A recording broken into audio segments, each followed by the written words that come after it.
Okay, well, I would like to welcome everybody. I'm Shauna Leff. I'm PRIVO's VP of Marketing Communications. Thank you for logging in today. So I first would like to introduce Claire Quinn, who is our child privacy expert, PRIVO's Chief Privacy Officer who oversees our Kids Privacy Assured program. She will be our moderator today. Take it over, Claire. Thank you, Shauna, and welcome everybody. As Shauna said, I'm CPO here at PRIVO, which means I look after our Kids Privacy Assured programs. That's our FTC approved COPPA Safe Harbour, GDPR Kids program, and Student Digital Privacy Assured program, along with the PRIVO Identity and Consent Management platform, offering tools to help companies get the right level of parent consent and verification, and the PRIVO ID single sign-on for families. With us today, we have our CEO and founder, Denise Tayloe. Denise is a recognised thought leader and expert in identity, and she has been in this space for over 20 years. She actually tripped over COPPA trying to support the setup of a child's online service and began our company all that time ago. We also have Duncan McCann joining us today from the Five Rights Foundation. I'm sure many of you are familiar with Five Rights. It does some groundbreaking work in terms of campaigning for children's rights and privacy protections online and in the online space. And some of that work has really helped to drive and supported legislation that's come out of the UK. Duncan was previously at the New Economics Foundation, and he headed up the digital economy program, and at Five Rights he is head of policy implementation. So welcome, Duncan. So we're going to turn our thoughts today to this interesting time where privacy and safety are really in the spotlight. And this is something that we have been hoping for a very long time at PRIVO. It's great to see in the headlines more focus on the misuse of data and the privacy protections that are required, particularly for vulnerable groups.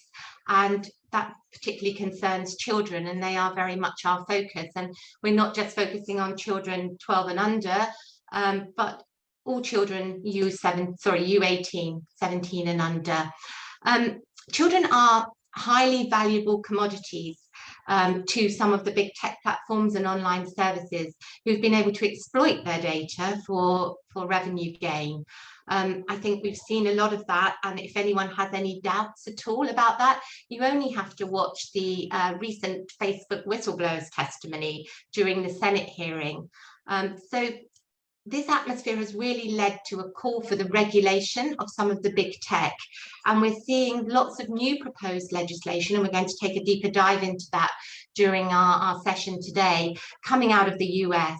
And then we've seen the regulations coming out of the EU, the General Data Protection Regulation, the Children's Code, also helping drive change more globally and widely. But firstly, I think let's set the scene a little bit, because a lot of us on the call today will be very familiar with COPPA, but maybe some of us aren't quite so. So Denise, I think it'd be wonderful if I turn over to you and you could just give us a summary overview of COPPA, how it came into being. Thank you, Claire, and thank you all for joining. So COPPA 101, 20 years in the making, right? So first of all, COPPA, the Children's Online Privacy Protection Act, was passed in 1998, enacted in 2000, and it had a sister act along the way called COPPA, the Child Online Protection Act. So that was more about children's access to age-restricted content. So that'll be interesting to hear what Duncan has to say later about how we're really getting back to how do we keep kids out of age-restricted content. But COPPA, which persevered along, is really a marketer's law. It came out, its intent was to put parents in control of what data is being collected from their children. And it basically says, if you are a commercial operator and you attract children under the age of 13, if you direct yourself to children, then you must first obtain verifiable parental consent in advance of the collection, use, or disclosure of their personal information. So in that sense, you have to unpack that and say, well, what is verifiable parental consent? What is personal information or personally identifiable information as it's laid out in COPPA? What is the age of consent? So we didn't used to talk about that because COPPA was the rule of the land on a global basis. Most people don't know that COPPA requires US organizations to provide COPPA level protections to kids wherever they are. So, there's been restrictions aiding European children much longer, much before the GDPR and some of these other actions came out. So 12 and under was where they could agree back in the day that protections needed to be in place. So personal information, anything that allows you to reach the child, online, offline. It started with, people think of an email, a phone number, that sort of thing, but it quickly became, it quickly became even a login credential with a unique identifier that you could gather passive data and build a profile against. Pictures, audio, video, anything that would allow a child to disclose their own information publicly.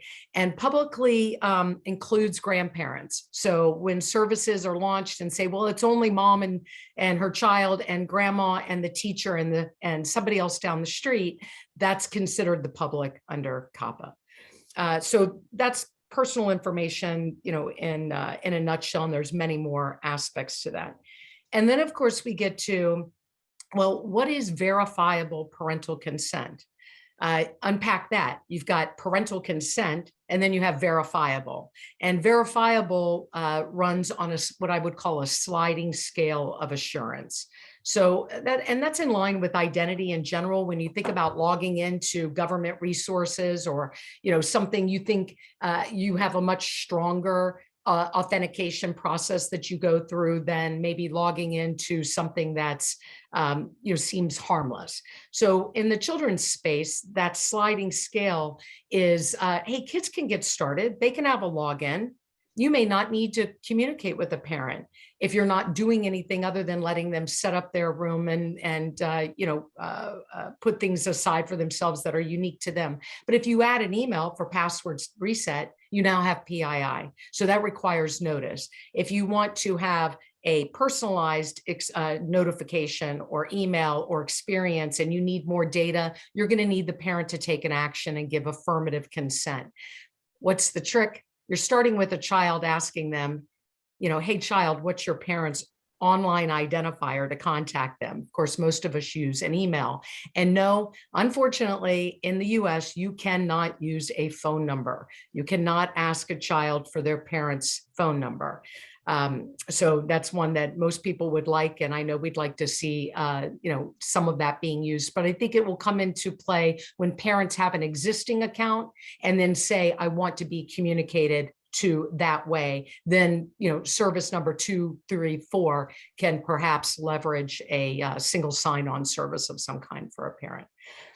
So that's going up that sliding scale. When you get to, chat, community features and the like, now you need to verify that the person on the other side of the parental consent is what they say, reasonable methods in light of available technology to ensure the person providing consent is a parent or guardian. And I can tell you that nobody's done a good job with that. So we start with, do we even have an adult on the other end of the line? So identity verification is a component of all of this. And then we're usually using an assertion from that adult that, yes, indeed, this is their child. And I can tell you that folks are concerned about, well, somebody may lie and say that some other child is their child, sort of like going to the 7-Eleven and somebody buys your kid a 6-pack of beer. I don't think that's the real problem. I don't think we have a lot of adults verifying their identity and then claiming the child next door and then granting consent, because quite frankly, children can get around a lot of this on their own without having to bring another adult into a fraudulent experience. So personal information, verifiable parental consent, that verification, we can talk about that later, but there's, again, reasonable methods, which means there are many methods. There is not one method, and there never will be probably only one method that parents use. So that's probably enough as a get started. Thank you. Great overview, really helpful, and it will help us lead into lots of the other points for discussion. Duncan, I think it would be wonderful just to set the context for us. If you give, I know most people on the call will know about the Children's Code, but it did only come into force last September. So a quick overview from you on the code and the standards so that everyone knows what they're dealing with. Brilliant. Thanks so much, Claire. Yeah, so the standard is a very new and exciting piece of statutory guidance that has come into force in the UK, as Claire said, just last September. So that's been following a 12-month implementation period, which was the kind of the time frame given by the UK regulator, the Information Commissioner, for companies to adjust to these new series of rules and give them that kind of notice to come into force. So the age appropriate design code is really exciting because it's really the first set of kind of comprehensive set of rules around how to apply data protection with regard to children specifically. It sets out kind of 15 standards across which digital services that are in scope have to comply. What's one of the really, well, there's a few, well, there are many interesting things about it. One of the main ones being that in order to take away one of the issues with COPPA, which is that it's services directed at children, here we've reversed it by saying it's services likely to be accessed. So this is irrespective of the intentions of the service. And we see many games, apps, and online areas which were never really designed for children, but where children congregate. As soon as you have children being likely to access your service, you then have to comply. So that's possibly one of the slight differences with the way that the US regulation works. And that is how we are mirroring some of our other legislation. So we're also at the moment focused on a piece of legislation here in the UK, which is looking at kind of content-based harm, which we're calling the Online Safety Bill. And what's really important is the scope of those two pieces of legislation are going to match. So any company that is in scope of the Age Appropriate Design Code will also be in scope of the Online Safety Bill. So we're seeing that holistic coming together again, and also giving that clarity to companies.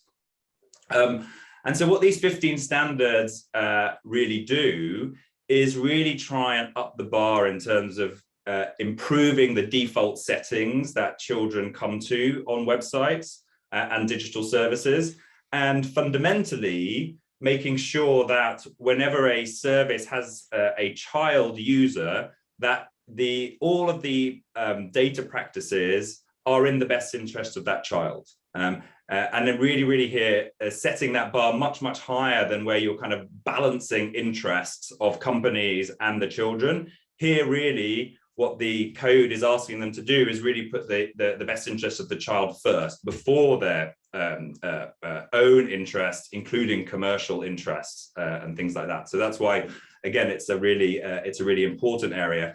And what's really important is this is partly obviously about the issue of privacy and the issue of data, but it also recognizes that the digital world that we inhabit, and indeed that our children are faced with, is not the same one that I encountered 25 years ago when I started surfing the internet, very much a passive, me having to go out and search things. We now, our children are overwhelmingly accessing data-driven services and algorithms that don't just are not just there for them to be found, but are actively influencing both the information that our children see, the opinions that they form, the emotions they feel, the identities they end up adopting, and this wider thing has an impact on relationships with family and friends. And what we've seen is the wider misuse of children's data. And this was, backed up by Frances Haugen and a number of the other whistleblowers that we've seen, is leading to an epidemic among children around exposure to harmful material, commercial surveillance, the bringing on of compulsive behavior, and the wider undermining of children's rights more generally. And so that's why it's so important that we have these codes in place. And just to give a flavor of some of the things, some of the standards of the code, I won't bore people by going through all 15. But so, for instance, Standard 5 talks about that the service should not be able to use data in a way that is detrimental to the child. So you could see things around recommender systems and how they work and how they lock children in, both from a time and into various content. You could see how how a personal data-driven advertising might also be problematic in this area. Standard 8 and 9, for instance, cover things like data minimization and data sharing, that a service should only ever capture the absolute minimum of data it needs to run the service, not the maximum data it can to, run all the bells and whistles and monetize that behavior. Data should never be shared, and you're really putting that bar much, much higher than it is today. So those are just some of the flavors of some of those standards, and hopefully we'll talk in a while about some of the wider impact. And one of the things we've been so pleased about in the last months is the huge impact that this standard has had. From one country, a national policy has had massive international impact. So hopefully we'll be able to talk about that later.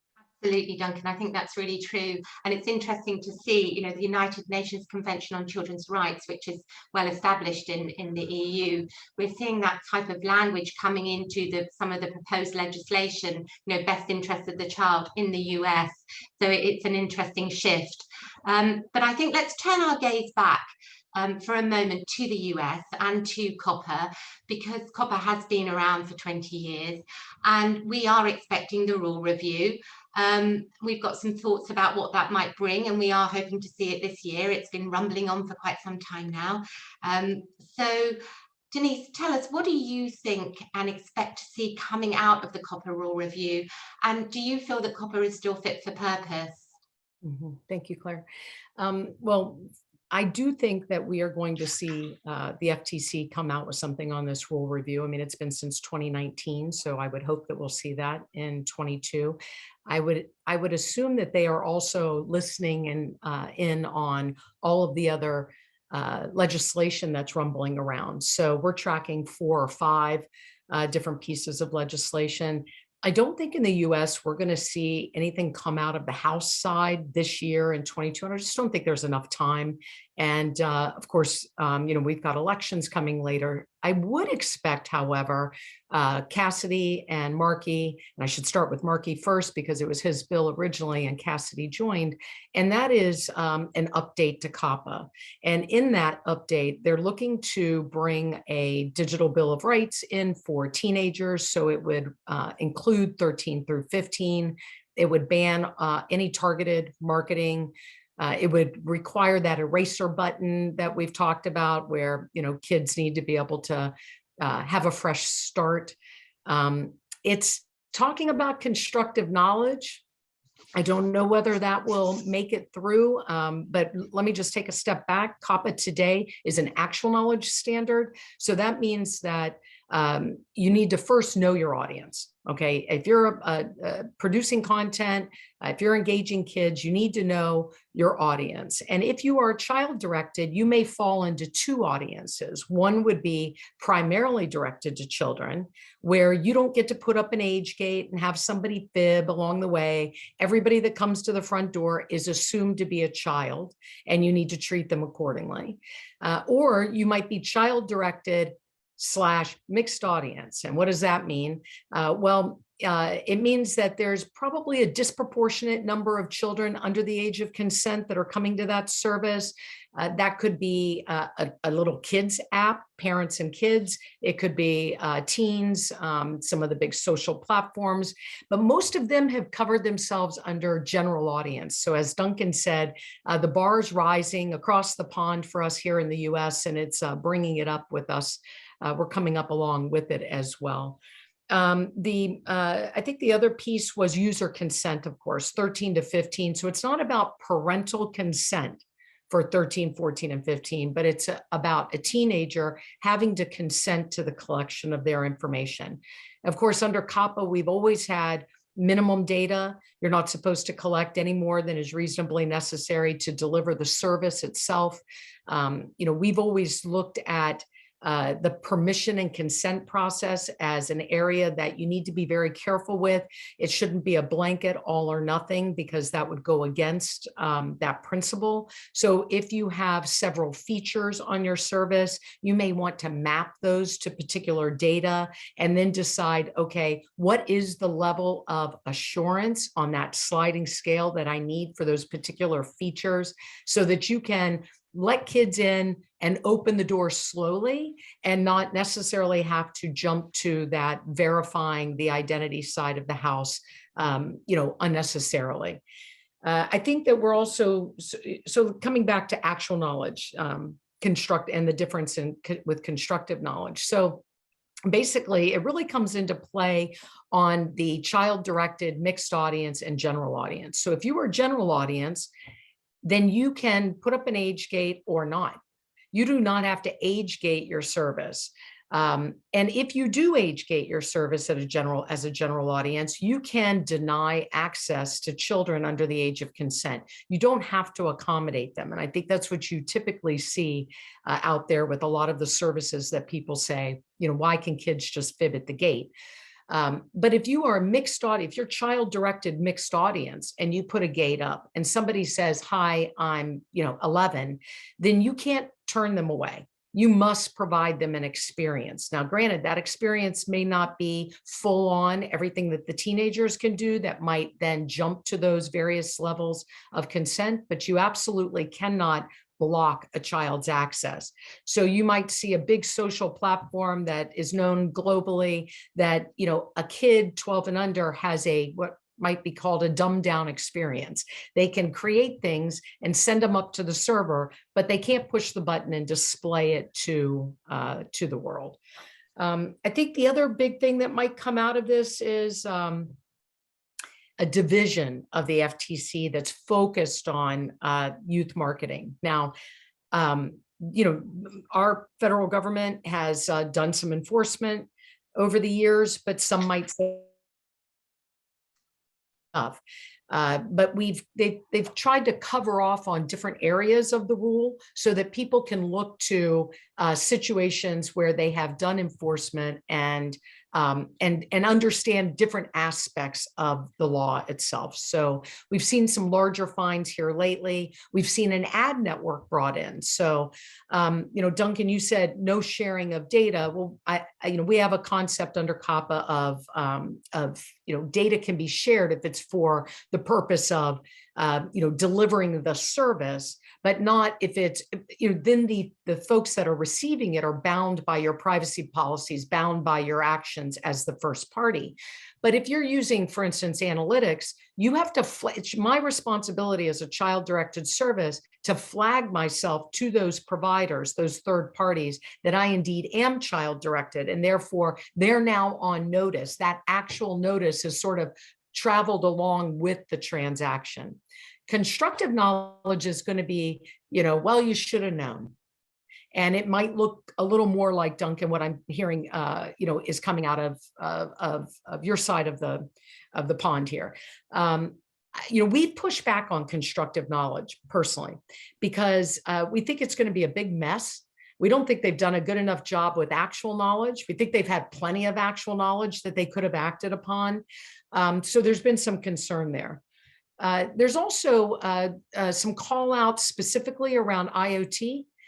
So when you're creating devices that are meant to be for children and they're internet enabled, you're going to have to bump up your standards for security. You're going to have to perhaps put on the packaging a privacy label that tells folks exactly what that device can and can't do and how it uses data. So that will be, I think, interesting. And I think you're going to see a lot of the toy guys actually looking for some assistance in that area. And we're going to want standardization. And of course, kids are playing with toys all around the globe. So we need it to be standardized in some way. And I think if I look at my notes, the last thing that I might say is just the eraser button I mentioned earlier. I worry on that side of the house. Hear me out. It's a false sense of security. I don't know how an eraser button is ultimately really going to do the job that people want it to do. So that could be problematic. And the last thing I don't see in this new Markey-Cassidy bill, but I do see in some of the privacy legislation that Congresswoman Castor's brought up is she's looking for, or they are looking for, private right of action. Now, I'd be interested to know how that is, Duncan, on your side. But the one problem I find with private right of action in our country is we're sue happy over here. We'll be in courts all day long. It'll take forever. And the worst thing that's going to happen, truly, is a parent and a child are going to sit on one side, the judge in the middle, the service being accused on the other side. And I'm going to hear, and ma'am, with mom on the stand. Were you aware that your child had fibbed about their age at the gate? Were you aware? And when the parent says, I've set all the privacy standards, I'm watching what they're doing on, some service that requires the child to be 13, and bam, the case is going to get thrown out and people are going to be embarrassed in the courtroom. So I think until we bring parents in line, that you have some responsibility here too, private right of action could become, problematic. Yeah. Interesting, Denise. I think we can see from the Privacy Act, Castor's Privacy Act, from Senator Markey and Cassidy's amendments to COPPA to bring in teens, this common theme running around that really there needs to be protection for teens in the US. There needs to be some measures brought in to protect them, and more focus on children's rights, and more focus on a Bill of Rights for children and the best interest of the child. Right. And some of that's also coming with another piece of legislation coming out of, I think, the Senate that's all about, that looks very much like the ICO's code and the like. So yeah, we'll see where that goes. Yeah, absolutely. So a lot of these things do echo what we've seen in the General Data Protection Act, what we've seen in the Children's Code. I think some of them, I think it's the Kids Act speaks very much to privacy by design and safety. And I think it's that one that actually mentions the best interest of the child. We've also seen recently senators writing to the platforms, to TikTok, Instagram and YouTube, asking if they are going to afford the same protections for children in the US as they will under the code in the EU, and that's an interesting development there. So Duncan, I think it's a really good time to really move and focus a little bit on, what are you seeing in your research with the impact of the Children's Code and where you see it going, how it's really driving things, and what you're seeing come out of it so far since September. Yeah, brilliant, thanks. So yeah, I think the two things that we've been really pleased about is one, is just the sheer number of changes that the large platforms made in that kind of time frame, August, September, October 2021. Ostensibly, there wasn't much, although obviously there was a lot of activity, as we've been talking through here, a lot of legislation on the table, a lot of things being discussed. Our regulators are waking up and starting to make noise. There are legal cases all over the place, but the one thing that really was happening in that time frame was the coming into force of the age-appropriate design code. And so we've been trying to track just across the major platforms, the top 5-10 platforms, to try and track some of the policy changes that they made. Some of them very publicly with a lot of fanfare. Some absolutely quietly in the background without, letting anybody know that they were changing something. And we've documented, well over 80 different changes in that small period. And some of them are really significant. And I think one of the things that's really pleasing is that, as far as we can tell, and we still need to do a lot of work kind of really testing, because often, obviously, the PR narrative doesn't necessarily quite match up to the actual changes being made. Just a small example here that we investigated around Facebook. So Facebook made a lot of their announcement that they would stop allowing the personal data of children to be used to target adverts to them. So advertisers would only able to, I think it was just gender and location and a few other pieces of data. So it sounded like they'd taken away a lot of that targeting of children. Actually, when we dug into it in more detail, it turned out that yes, they were taking this power away from the advertisers, But what they were doing is shifting it to their AI targeting. So now it was Facebook's own artificial intelligence, which was deciding who would be most effective to show that advert to. And if anything, that's probably worse in terms of a policy change. So they were able to get the positive PR around that we are stopping a practice that is problematic. And in fact, it then took researchers, and we had to, really look at the back end, try and understand the data flows to really unpick what was really happening. And now with the help of some, it was raised in the US by some senators, and in Australia, we did a coordinated campaign across the US, the UK and Australia, to raise the issue. But it just shows that, yeah, even though we've recorded a lot of these changes, we can't take them all for granted. But so we've seen changes in how the advertising works across these platforms. We've seen things like YouTube turn off autoplay for the under 18s, as well as these things called break and bedtime reminders are now turned on by default. Google search engine is now by default in safe search mode for all under 18s. TikTok and Instagram, again, have changed their default privacy settings for children users, disabling the direct use of direct messages between children and adults they do not follow.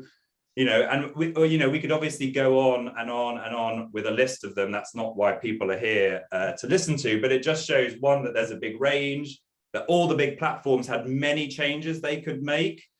What we often heard when prior to the code, when we were asking, platforms and technology companies to engage in how they could improve, oh, it's too difficult, we just can't do it, we're doing everything that we can.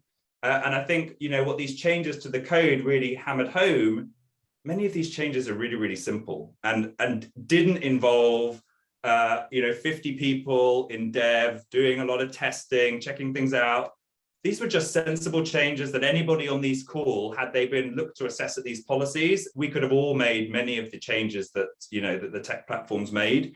So, for me, the changes around the code really, highlighted two things. One is that legislation developed in what is a relative, we're only 60 million people here in the UK. We don't host most of the services that we're trying to regulate. They're all almost all based outside of the UK. And here we are with it's not even a kind of piece of legislation at the same level as the GDPR. It is interpretive guidance issued by our regulator. And here we are making not just national changes, that would have been a success in itself, but global changes that, again, we think, at least taking the platform's narrative, that this has upped the level of protection for all children globally. Now, it's still got a long way to go. I wouldn't say any of the platforms have complied with the standard in a holistic way. They have picked and chosen items that are either easy for them to deliver, possibly don't have like a massive impact on the user base or their revenues, things like that. But, we believe that everybody has, that the bar has been raised. It's also blown out of the water this idea that children can't be protected, that it's too difficult, that, we just have to accept that we've created this environment, they're just going to have to learn to deal with it. We've also shown that there are plenty of changes that we can do, simple things that really reduce the risk profile of many of these services and up the protection that our children get. And very excitingly, this is really only the first step. So we are really only just taking the first steps at, so my role, which is really about, no longer seeing, so policy is great, and it's great to have policy on the books, but if nothing happens to that policy, as many felt with, after 3 years of GDPR in Europe, we haven't actually seen that much enforcement. Our regulators have been slow off the mark, and it's been complex, costly, difficult, time consuming to do private litigation. So we really are in those first steps, and we are currently expecting to see a lot more enforcement in this year, both regulator-driven enforcement, and we have a new information commissioner here in the UK who has joined us from New Zealand, who we have high hopes for taking some really big actions here. And I also know from my workload and from dealing with others that many are going to be putting in their own complaints as well. And so for all the success and for everything that we think this is great, this is really only the start of the journey. And this year, I think we're going to see a lot more excitement, a lot more kind of activity here, as well as it then also becoming an international thing. It won't just be the UK seeking to implement our code. We'll hopefully see some progress at the various initiatives in the US. Ireland has just published what they call the fundamentals, which is, again, their version of a children's code. We're seeing it in the Netherlands. We're seeing it really become a key area of discussion, globally. And so hopefully this is the start of, and then what will be exciting there is that improvements in Ireland, in Australia, in the US will again lift up all kids. It won't be just that you're working for your own national kind of a cohort of children. This is really a kind of a global effort that we're all involved in.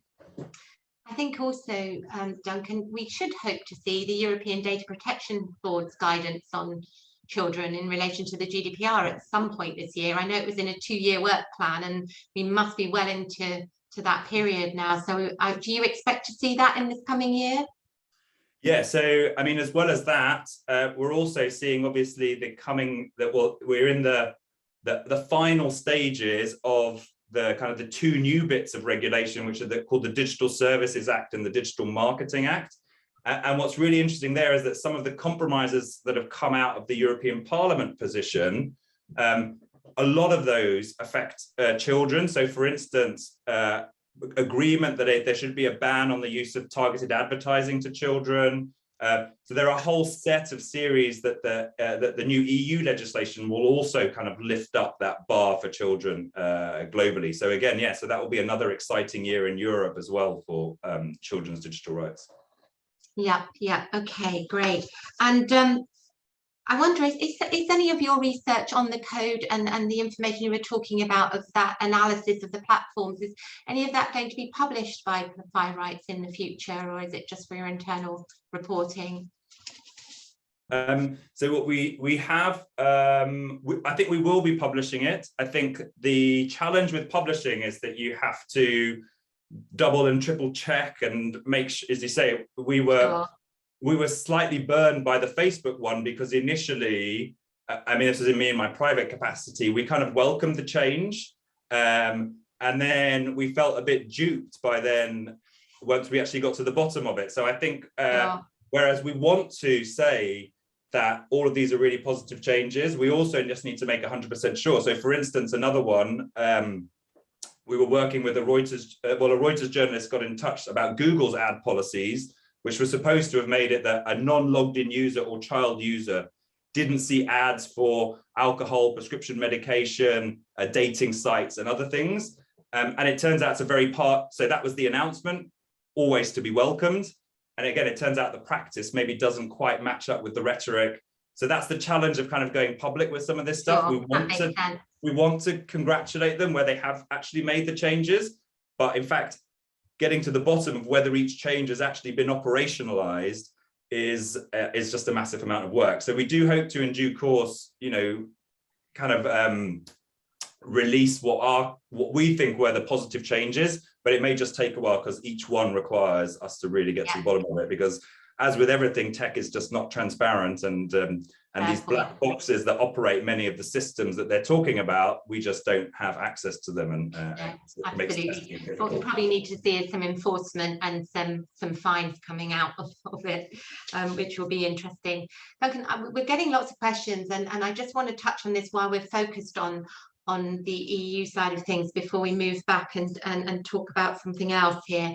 But not-for-profits. Are not-for-profits in the EU, UK, covered by the regulations currently, by GDPR? Sorry, Claire, I was just reading a question there and then I got distracted. Yeah, there's a question. We're getting some other questions about not-for-profits, but I just wanted to touch on this because I'm in the US. COPPA doesn't regulate not-for-profits, and I just wondered if you've got any insight in terms of the EU on how not-for-profits are regulated, if they're touching children's data or speaking to children.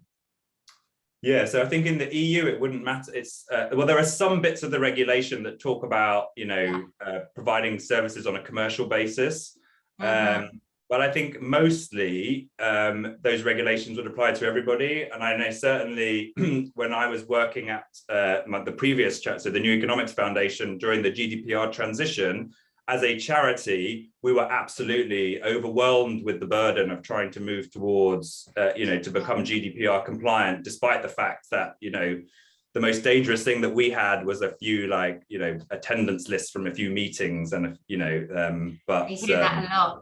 Yeah. Oh, and I see Ian, I think is just Ian Corby knows what. So yeah, so he says so there are exceptions for some small clubs in society. So that's very useful. And I just want to I want to point out that although COPPA doesn't apply to not-for-profits, okay, but if you put in your privacy policy that we care so much about children, we adhere to best practices. And you just, you leave, if you say COPPA, you're done. You've now said it. Now you have to, even if it doesn't apply to you. But when you say you adhere to best practices, what is best practices if they are not the regulations that exist to protect children? So I would say that a not-for-profit in our country who tries to use that exception is going to quickly find themselves, still having to worry about what they might be saying about it in their policies. Very good point, Denise. And they collect a lot of data, the not-for-profits, in the kids' case, a tremendous amount of data. So what I think is really important to turn to in the interest of time here is, we know that the regulations are here, there's more regulation coming. And if an online service is going to meet the requirements of that regulation, I think one of the most important things that we'd all agree with is that they need to know their audience. And this brings us to the hotly debated topics of age verification, estimation, assurance. We are members of the Age Verification Providers Association, and I'm delighted that Ian's joined us today as well. It is hotly debated. There are pros and cons to each method, and not everyone understands the difference between the methods and how they come together. So firstly, Denise, and then I'll turn to Duncan, because I know he's working on this project with 5 Rights. But Denise, firstly, give us your take on age verification, estimation, assurance, and really, give us your insight into where you see some concerns and issues, maybe around AI, similar. Okay, Duncan, I actually looked at the description of the terminology was defined, and I think I would agree that when we think of verification, we think that there is something more rigorous. There's some rigor that's put to it, but technically in the U.S., verifiable parental consent covers the sliding scale. So it's really what assurance level of that verifiable. When you start looking at, a lot of folks had said, I remember back in 2009, when a bunch of the states, all the states in our country except one, was on board saying, hey, you've got to do something to protect children. And all the big companies said, look, we can't identify who the children are. We don't know how old they are. Well, we know that the amount of data that's being slung around, everybody knows probably 1,000 data points on all of us. So they absolutely know who the children are, but we don't want to necessarily, so that's one step. When it comes to verification and verifying who the adult is, in my opinion, it should be n-tier number of methods. So, I can say to you today that if I were providing an identity that you could reuse, Duncan, I'm pretty confident you're an adult, and so you might get that credential that you could reuse, and it may have just been through this sort of an experience. So there is no one magic bullet for how you verify. If we try to push verification to you must have a driver's license, a passport, your picture, it's going to turn, it's going to cause a tremendous amount of friction. Companies are going to not promote their services to children. The children will be marginalized, and parents will throw their hands up saying, help me, please. I can't have 1,000 places that I have to verify who I am. So it really lends itself, I think, to verify once, permission many, and neutral third parties who can, help in the process, versus every individual company having the right to ask for more data in order to, protect the child's privacy.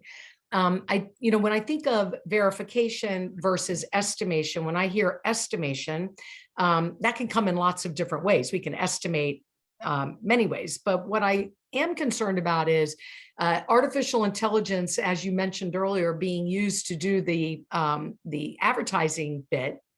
But it's okay to use it for estimation. So who is going to tell the parent of any particular home that the company has the right to tell the child to turn on their camera? And who's going to turn it off when they're done sort of getting that facial image of the child? So I think you're going to have conflict in the home with who are you as a company to tell my child to provide, to take an action that maybe they have said they shouldn't.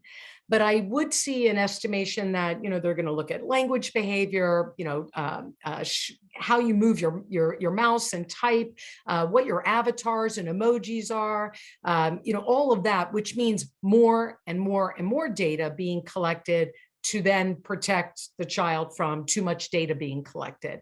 And I worry about, just who would be in charge of all of those systems. And I don't know if we're there yet, but I'm really interested to hear your perspective on this. And I think that it's, going to take a village. There's again, not one, magic bullet to do it all, but I know that estimation is coming at some level. Thank you, Denise. And Duncan, maybe you can speak to this. I think there's a slightly different approach to AI in the EU, but you've been working on this project at Five Rights. So give us some insight from an EU perspective or a UK perspective. Yeah, well, I think where we really are as an organization is we recognize how important being able to understand your user base is. And, I think many, when I'm engaged in this debate, especially coming from the privacy community, they still want to fight whether this is something that we just want to have at all, and what we're saying is that that battle is kind of done. This technology is coming, has to come in for a whole variety of reasons, from restricting access to, alcohol sales or other things, through to restricting adult sites, through to giving children, age-appropriate experiences and proper protection for their data. So we're no longer at the discussion about whether we should have it or not, but about how. And I think this is really where it's so vital that we not leave it up to, as we have with so many other bits of the digital infrastructure, that we leave it up to the big tech players to define and decide how this system is going to work. Because as we've seen them do in so many other areas, if we do that, some of the worst the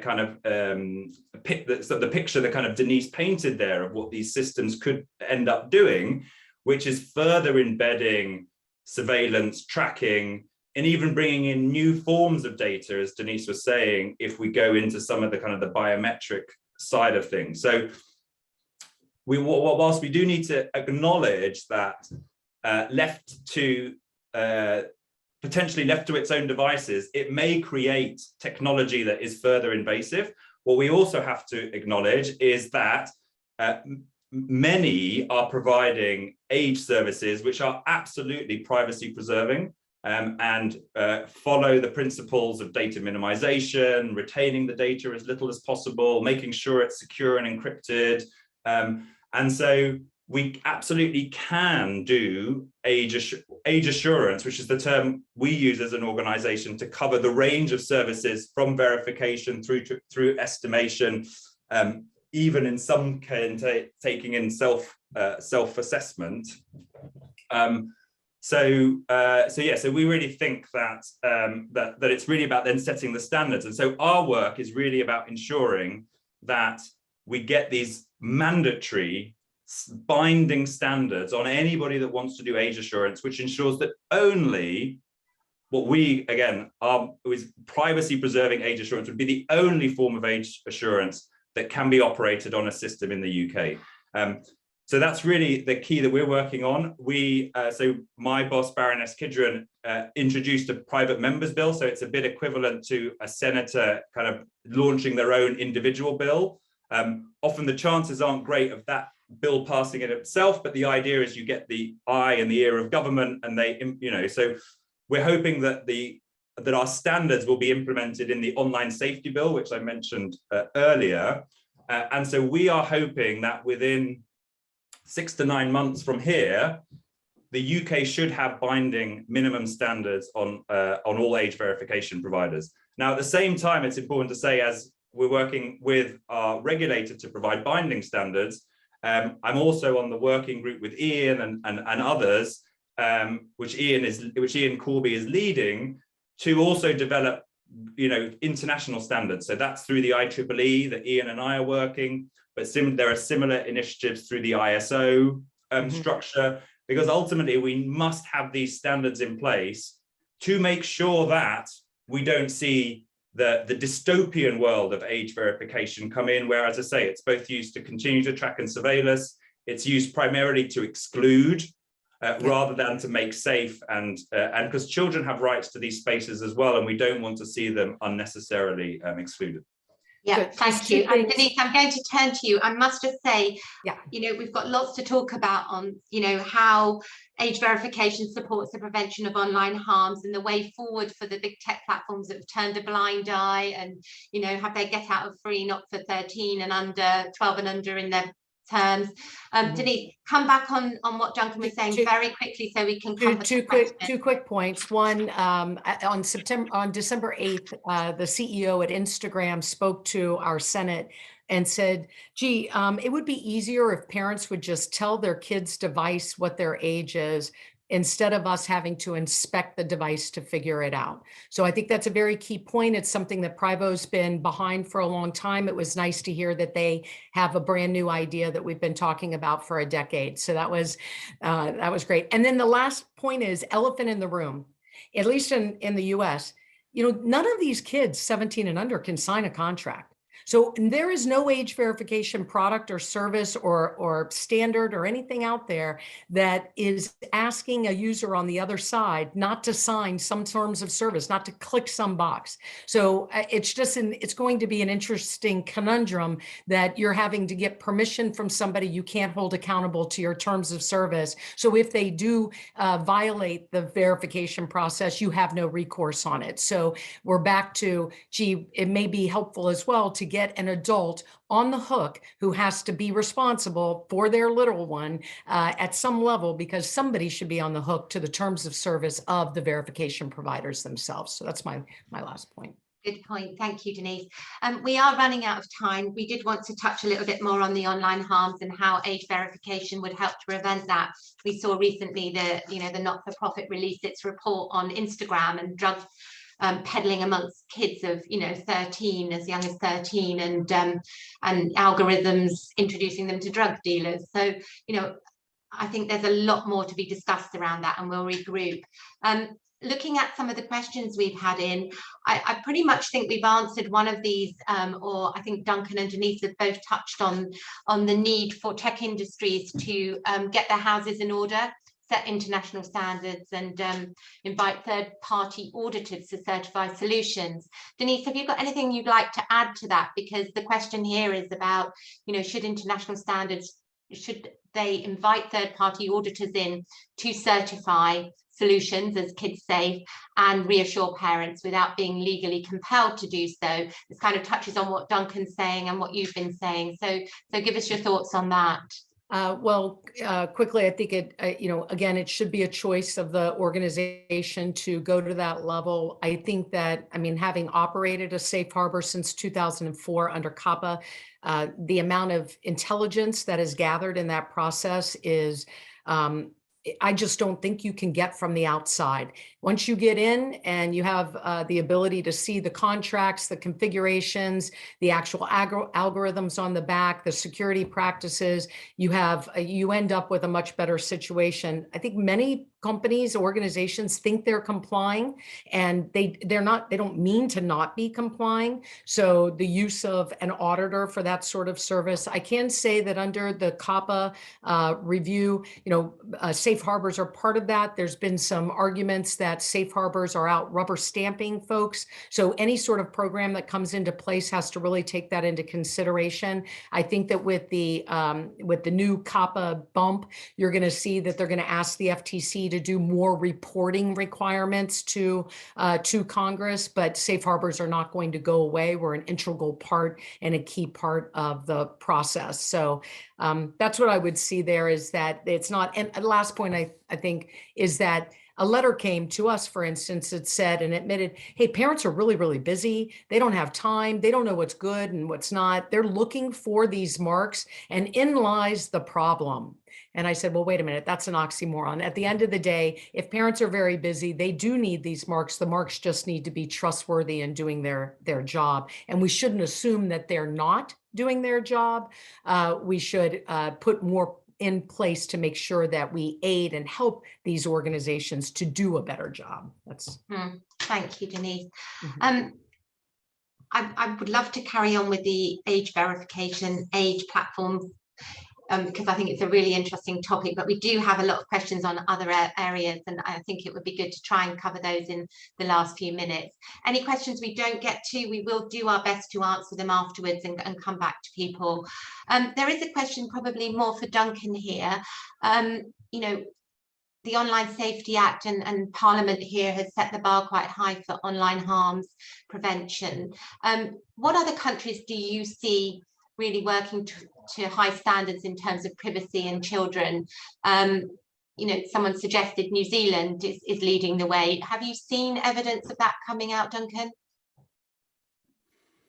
I think from an international perspective, there's a lot of interest, and I'm not sure that I've seen anybody yet kind of take the next step to really make it kind of a focus of their work. Now, having said that, there have been many rulings, from the FTC ruling against YouTube a few years ago and others, that was, certainly leading the way and really highlighting some areas of problem. But yes, I think Australia, New Zealand, many of the European countries, as I said, Ireland, the Netherlands, looking into it in a bit of detail.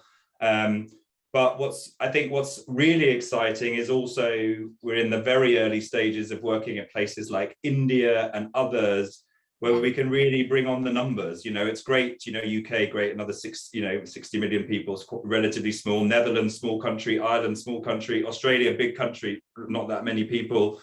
But what we really need to bring in is the big countries from the global south, especially. And also just to understand what kind of codes would look like in those particular contexts, because, codes do have to be quite context specific. We don't believe that there's one kind of copy and paste that works for everywhere. Everything needs to do it slightly differently. For instance, the US places a much greater emphasis on parental consent and the ability of parental consent to maybe override other restrictions than we would find normal here in Europe. And so it's important that we understand those differences in practices as we write our children's codes. But as I say, everything, raises up the water, and we do lift everybody up, even where we have those slight differences in how we might seek to validate and Makes sense. Thank you, Duncan. We've got time for one last question. I'm going to squeeze in. It's a little bit on a different topic that we did touch on earlier. And I think probably directed towards you, Denise, here. Any observations that you would bring up here about implications for US not-for-profits that use data for educational research and not for marketing purposes? Do you see any changes coming around the not-for-profits? I have not seen something coming on that front. I just want to reiterate that if you're a not-for-profit and you put in your statements that you are indeed following best practices, then try to figure out what those best practices are if they're not the rules that are already in place that everyone else is following. Yeah, and avoid marketing. I Okay, don't know well, if this is capturing, sorry, I don't know if this is capturing kind of the ed tech world, but I think that's certainly that's an area that in the UK and the EU skirts at the edges of whether it is in or out, and I think here we're definitely going to see that it's been in, people have been hoping it wasn't in. And the real issue is that most of these services are not just for children when they're in the classroom. They want think of these big companies that might want the child to continue with the service through the summer and then move on. So there is a commercial relationship by default, even though it didn't start that way. So I think that you're going to see that. I do believe, however, that thinking of parental consent and where that falls in education, those teachers, if they can be verified, if the school can be verified, if they initiate the parental consent process, then we don't need to verify the parent on the opposite end of perhaps an email or some other communication. And so they could be very helpful in educating parents that they even have rights. Parents do not know they have digital rights in this country. So. Yeah. Very good point. Thank you, Denise. I'm going to really push my luck here. We're 1 minute over, but I do want to ask a question that was one of the first that pinged up here. What is the reason in the US that a child can't provide their parents' cell phone number to get consent, Denise? I know you touched on it early, but I think there's other laws that come into play for text messaging and the like, and you have to have consent from the person who's in charge of that number in order to allow somebody to start communicating to you. And I think that they sat around the table a long time ago and said, are we going to really ask kids to give us their parents' phone number, because that is, it's going to run afoul of these other laws that are protecting people's cell phones in general, or their numbers in general. Yeah, thank you. We did have a couple of other questions that look really interesting about creation of communities for children in services that may not necessarily be just targeted at children. And I saw a couple of others that look interesting, but one about the right to be forgotten, the eraser button, but I think we can come back to that. So we will address those and come back to those people that we didn't get to today, because there's been some great questions. But I think we are actually out of time. I'm about to be shot. I think we also had a poll. I'm not sure where we got with that, so maybe we'll be able to send out the results of that once we see those after the call today. But just want to say a big thank you to everyone for joining us, and especially to Duncan and Denise. Thank you very much. And good night.